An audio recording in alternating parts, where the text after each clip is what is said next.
Sir, magandang hapon po. Magandang hapon. Opo. Nakita po namin, sir, ay tulad po nabanggitin nyo kanina, kayo po ay nanalo ng Ramon Magsaysay Award. Yes po. Salamat. Kayo po ba ang kauna-unahang aspirant sa pagkatandaan nyo po ng Ramon Magsaysay Award? At saka, ano po yung nakikita ninyo na parang bentahin nyo po sa mga ibang kandidato? Ay, magandang tanong. Sabi po dahil nila, Kadudoy, bakit ka tatakbo dyan?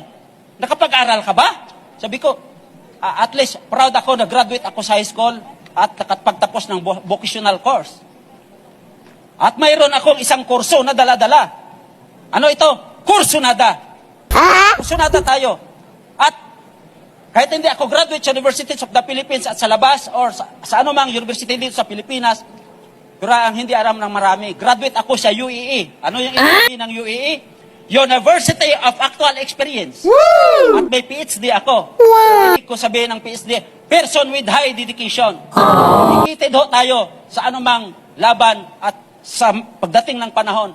Kasi kung hindi tayo dedicated, walang mangyari sa atin. Kahit gaano natin katalino, kahit gaano natin kagaling, kung wala tayong kursunada at walang dedikasyon, walang mangyari sa atin. Yun po.